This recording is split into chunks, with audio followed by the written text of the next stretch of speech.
isusu patakakura takakura tichinzi trees are life kuchikoro kwatakafunda. Woodlands anga paradzwa zvakanyanya zvekuti miti yanga yasara chaichayo yanga iri mishoma. Nekurima kwatoita fodya kunoku tinopedzisira tisisina miti yekutema. Disappearing forestry cover is becoming a problem in Zimbabwe, where non-timber forestry products provide sustenance and income for the majority of the rural communities. It is estimated that more than 300,000 hectares of trees are being lost every year throughout the country.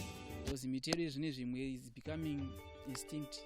Ichapesa tisingachakwanisi kuiona. Generations mazhinji kune miti yatisingachakwanisi kuona. Isingachatombuzikana but yanga ichiexist. Protection of forests is a huge challenge in Zimbabwe's rural and farming areas, where the survival of the agro-based livelihood is highly linked to the environment, with trees being central to the rural life. In today's program, we are focusing on the issue of deforestation, especially in some tobacco-growing areas. Vanhu ngatibatanei establish ma plantations or field source yedu yekuti kwanise kuzopisa fodya. We know forest is a big part of the ecosystem, and it's very important because if we destroy our trees, then it means our ecosystem is balanced, and as a result we can even get a desert.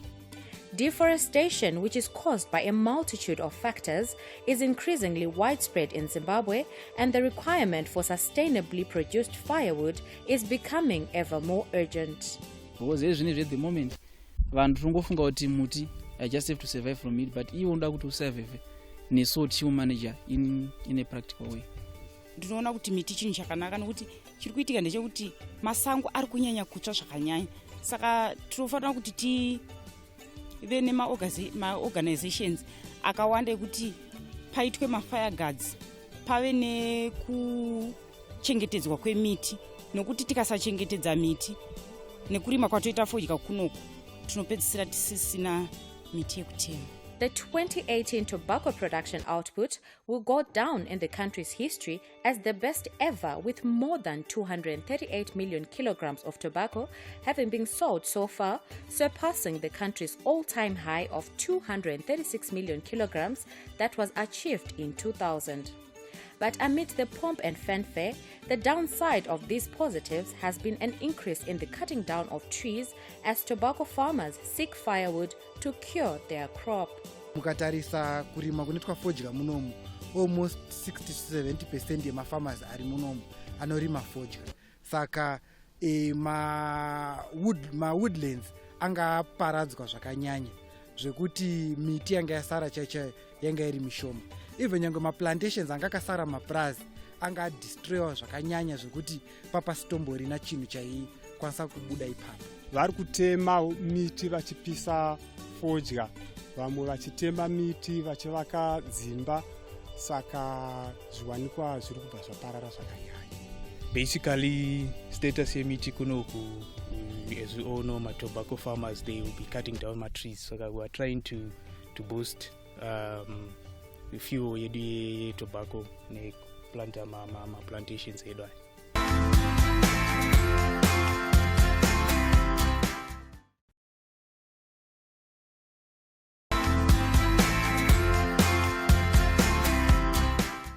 Mashonaland West Province is the bedrock for tobacco farming, with statistics showing that the province contributes more tobacco farmers each year. Samson Garande is a tobacco farmer based in the Darendelle area, about 40 kilometers west of Harare. He says curing his tobacco has always been the difficult part due to the lack of enough trees in the area. Kutaura chokwadi kuri kuno area yedu ine miti yange yapera. Vanhu vanga vadistracta miti to an extent yekuti kana pokutarisira kuti unowana huni kana pokuti ungaite anything panga pasisina. Apart from growing the tobacco crop and other food crops at his plot, Garande has also planted eucalyptus trees on 50 hectares with technical and financial support from the Sustainable Afforestation Association. Pano pakashandwa, panapa pana kuitwa zvokutamba pano. They gave me a contract yekuita destumping the whole area, and they paid me for that service anyway. That was part of the contract.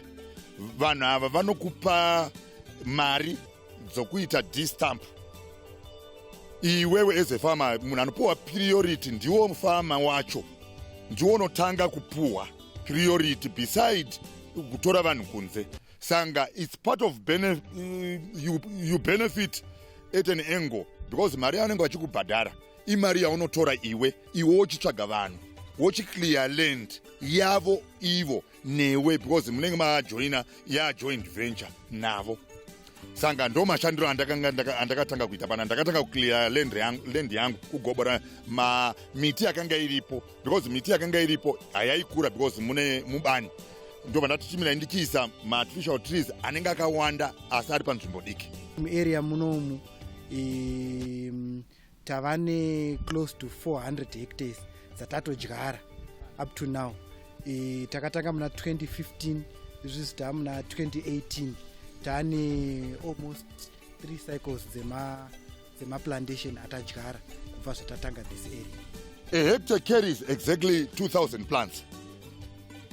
Whereby miti yakanga iri pana apa pese yakanga iri less than 2,000 echandiri kutaura. A hectare now muchitarisa plantation is 2,000 plants per hectare. So against the 50 hectares dzandiri kutaura makatarisa plantation, I'm talking of how many miti? 100,000 plants dzandaisa panzvimbo diki diki. Sanga zvinoreva kuti plantation ichanobhenefita vamwewo vanhu because hunidzi even ndichirima fodya 4 to 5 hectares handikwanise kupedza hunidzi pandirotema miti inobhenefitawo vamwe vanhu. While Garande is expecting more revenue from his 50 hectares of eucalyptus trees as well as from tobacco sales, the situation is not the same for a fellow tobacco farmer at Mapinga who is up in arms with the Forestry Commission for cutting down indigenous trees for curing tobacco. Ayo ndiri kukumbira apa chichupa chikumbiro chachiita because mukatidaro manje sure mani kukumbira honestly kukumbira makumbira asi mutemo unoti unidze pane ma celebrations independence kuyachitora kana. This crew witnessed some Forestry Commission extension officers near Mapinga arresting some farm workers for illegally cutting down trees for curing tobacco. Tambatina asinde zvekuti iye muridzito anogara kuti titema yapa totakura ari kupisa fodya. Kotsamba yacho kuti muri kupisa fodya kushandisa huruma here yamuri kwa zvakutoda iye manje. Iye ari masuku akati. Ndizvozvo. We followed the tractor to where they were curing the tobacco. After being told that it was an offense to cut down the trees and on being asked to pay a penalty fine of $500, a heated argument ensued between the farm owner and the forestry extension officers. tikatarisa seuchitirangu pane mari yamunobata forest commission ende tiri kuenda tichitisapotani zvinomika namakusvika pakuti pano apaiti pano apaiti pano apaiti itai zvamuri kuda kuita wisdom. I don't know panhingi paseuchi pano pakaderwa kunzi commission nhingi forest commission. Okay. Vanopisa nehuni.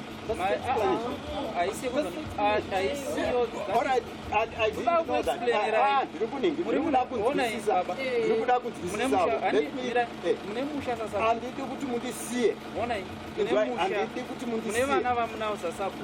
Kushanda kwatinoita muno vazvimba chaine chandinoabvira kuti vazvimba ende ndasvika mapurazi pakati sabu kuenda taura dai ivo vanozviziva ndizvo vanotara ende vanototi pandogara musanga tofanira kuti tiudza kana chonyatsa kukudzesa mukuudzika tichienda kunodzoka kuti hamusi kuwana meseji yasi kusvika kune vanhu va kuexplainerai kuti mi pamuzobva panapa muchazoudza vana venyu kuti ichi neichi bhozi mukatanga kunditi aiwa zvisizvo mukatanga kuita bhozi aforestation levy doesn't mean kuti kushandisa huni saka ine inotema huni kubata mari. That is not the point.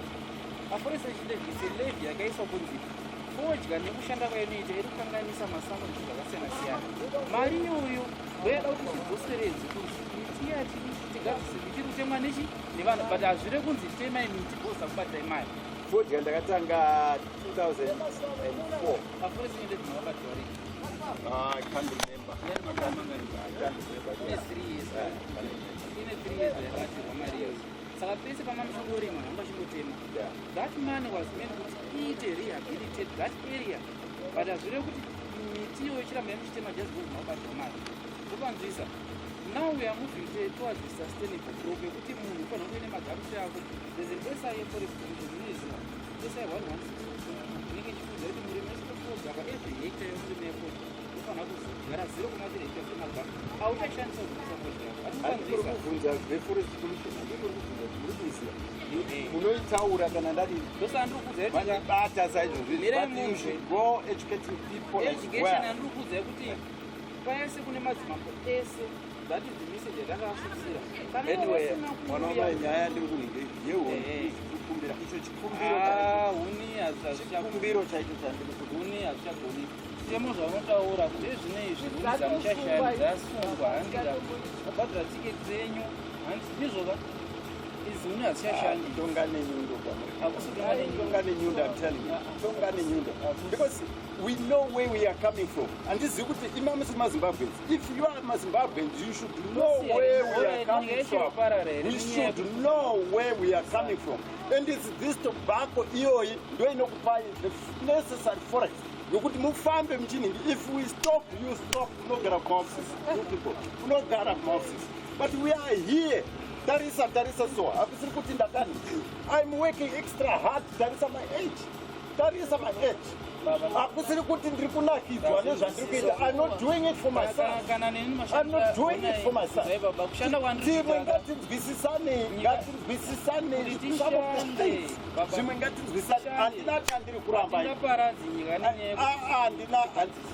I've apologized. I'm sorry.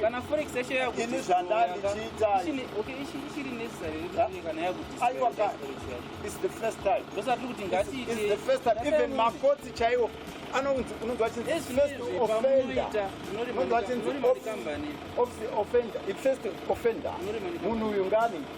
While efforts are currently underway on the reforestation initiatives, it seems the demand for the energy source far outweighs replenishment efforts.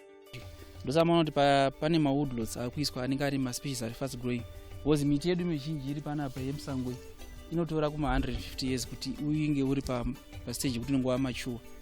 But at the same time akada kuzvitarisisa miti iyoyi toda kunge takuchibatsa, that is the management part yatakuchita kuti imwe yacho muri kuona pane imwe inenge yakurwara, imwe inenge isiri yachikoka kudai, so ndo yaanenge akuchibvisa mapazi vachizonziva anenge akuita sei vakushandisa vakuchipromota growth. Sezvamuri kuona muno hamuna mafires, mune mana about 3 seasons musina kumbopinda moto, saka sora rinenge chimbodi richikura chidecompose, vachawanawo manyuwa nezvakasiyana siyana.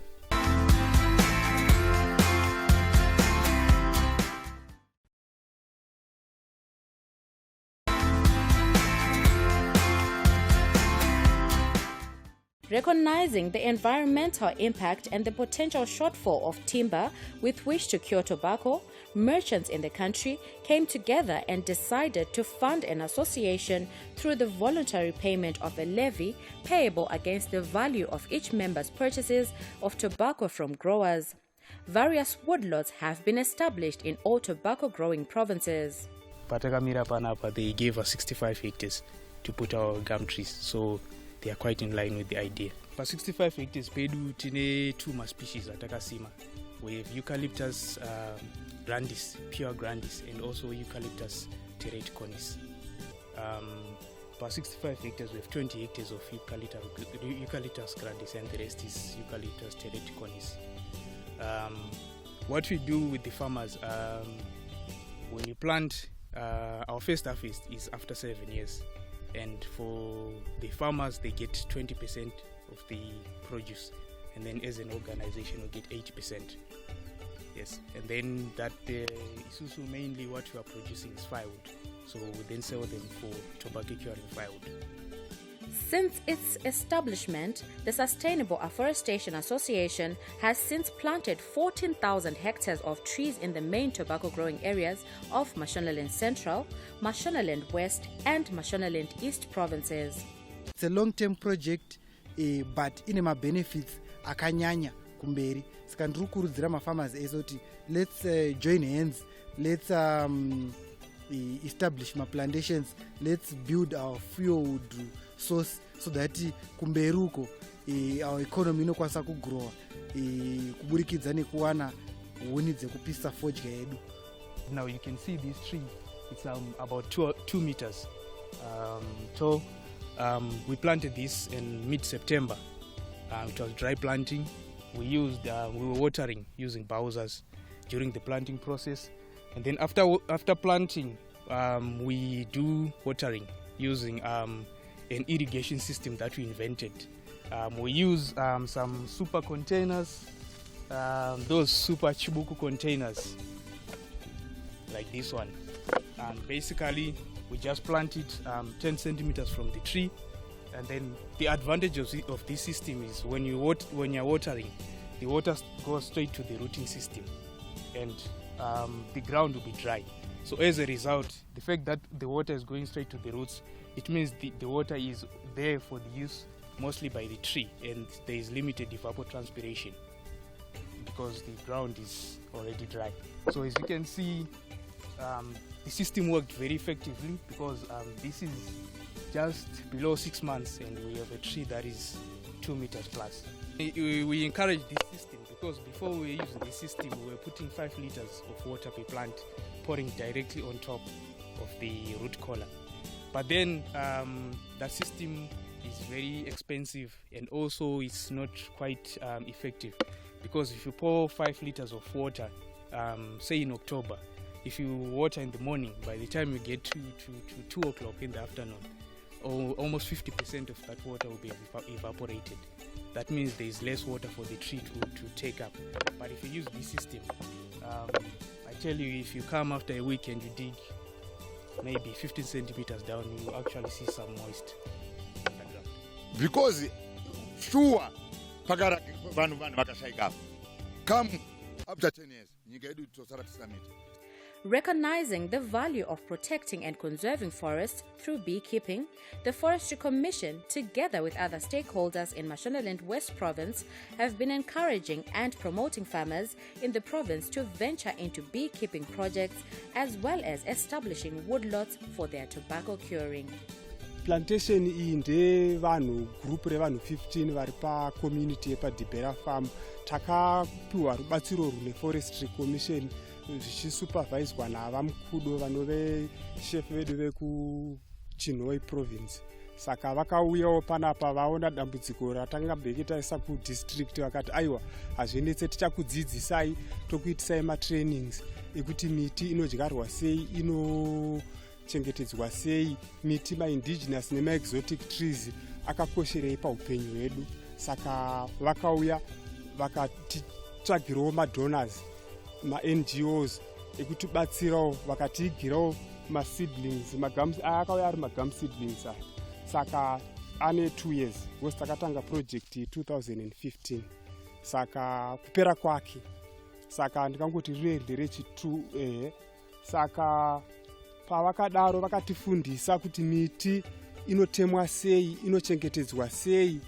Saka izvozvezvo ndo zvatiri kungoita nanhasi. Tiri kutenda rubatsiro rwavari kuramba vachititsigira narwo, nokuti pese patinoita izvi vanenge vachiuya. Saka tiri kuona kuti isusu zvakatikoshera miti yedu. Kana tikaona munhu achitamba nayo tototora kurwadziwa, kana tikaona moto totonzwa kurwadziwa, nekuti kune mikoko yehuchi inowandudza, kuitira kuti mikoko iyi kana yaita huchi unotibatsira nezvakawanda mukurarama. Mikoko iyi yauya kudaro yakazara yese nyuchi. Saka dambudziko ratakazosangana naro nderekuti nyuchi dzaipinda dzobuda. Saka vakazotidaidzirawo maexperts venyuchi. Saka nyuchi dziye dzatanga kudzokera zvakare mukati. Saka tikutarisira kuti gohwo redu renyuchi riri kuenda richikwirira. This project vatanga mavillagers takavadzidzisa zvese kuti ezvinezvi vanokwanisa kuti vanogona kuselecta, vanenge vachiita mapractice atavasauri, vanenge vachigadzira mafire vanenge vachiita zvana thinning, pruning pamiti yakasiyana siyana. Saka zvoratidza kuti ivo vacho vanenge vari kuaccepta this project, because now ezvinezvi vapinda mubeekeeping, which is now complementing maefforts avari kuisa kuchengetedza mawoodlands avo.